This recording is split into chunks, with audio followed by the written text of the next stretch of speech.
Hi everyone, it's Candace from Beacon Hill Books. I'm here today with a tag. I was tagged by Jen at Remembered Reads. It's the disclaimers tag. I will link necessary linkage down below. I'm going to get going. I want this to be quick and with very little editing, so fingers crossed.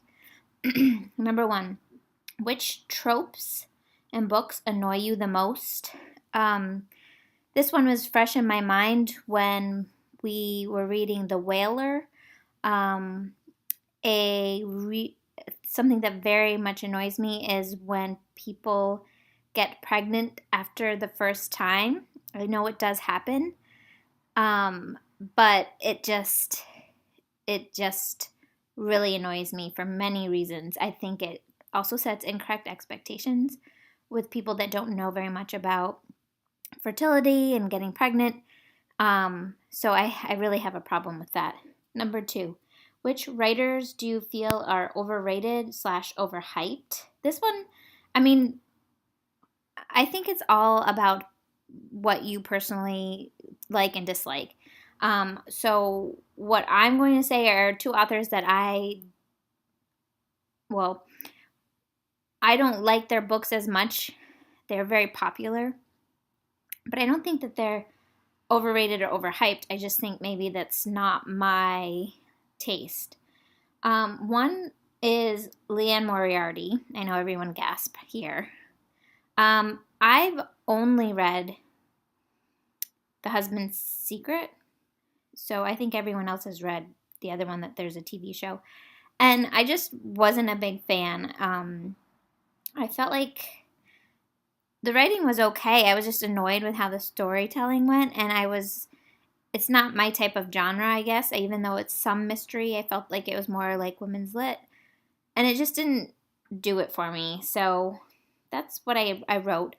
I will say some of the Robert Galbraith books I'm not like a huge fan of, but yet I do continue to read or listen to them on audiobook. What are your least favorite books you've read since joining BookTube? I have not read one-star book since I've joined BookTube. I've only done a few, 2 that are okay. So I don't think I can personally call any out, again, because I think it's a personal taste thing.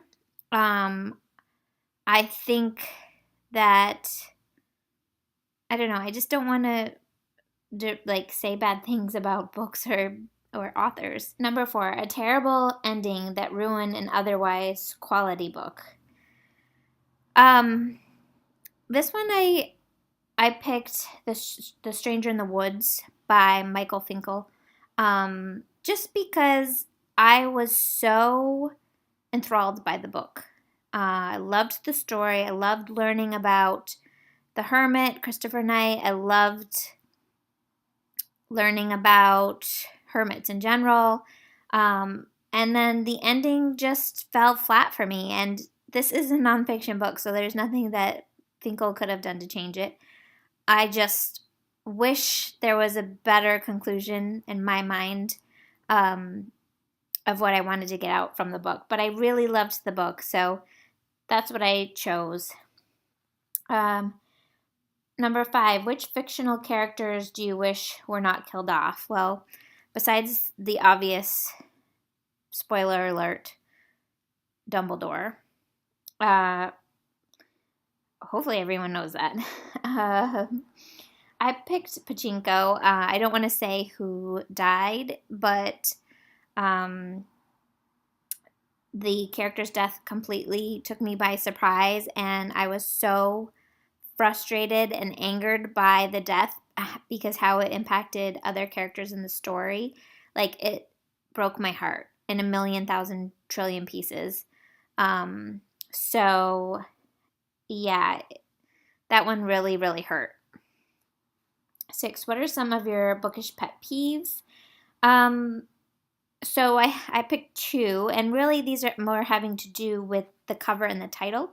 So I really dislike the title or the covers that have a woman without a head, and it's like this and like a bodice, usually some sort of Victorian or Regency type. Uh, I think maybe Philippa Gregory started with that, and I don't know if that's because they have to like pay more for people that they actually put heads on or what, but like I just don't understand that. And ever since Steve Donahue said that he was making fun of people that put the girl in the title, like the words the girl. I've seen this with a rash of mysteries lately, like the woman in the train, the woman in the window. It's like it's just this the girl, woman, usually sometimes man, boy. It's overused, I think. I mean, I just think it's you can do so much better, but I don't know. I'm not an author, so you guys let me know. Am I wrong about that? I'm not sure. Number 7, what are some books you feel should have more recognition? Um, well, I think most all books, really. But recently we have been reading the Lacanius trilogy, and that's a fantasy series that I'm sure you guys have all heard on my channel, at least, how much I loved it. And I think James Islington deserves as much credit as all the top fantasy writers. I think it's really, really good. And I know a few people, I've seen videos on BookTube talk about it, besides the ones that I buddy read the books with, but I think it deserves way more credit. He's a great writer. The fantasy is a good story. The characters are great and mostly likable. There's some bad guys. Or, as we were saying, there's a bunch that are in a gray area. But the plot is so fast. It's so entertaining to me in that regard. And the chapters are short. Just really great, great books. The other book that I wrote was The Art Forger. This was a book I read, I think, last year, and I really liked it, by B.A. Shapiro. If you like art history, I think you'd like it, although it's not like a nonfiction type book, but it's about mystery in art and having to do with the Isabella Gardner, now I forgot her name, Stuart Gardner Museum here in Boston, and the art theft that happened with it.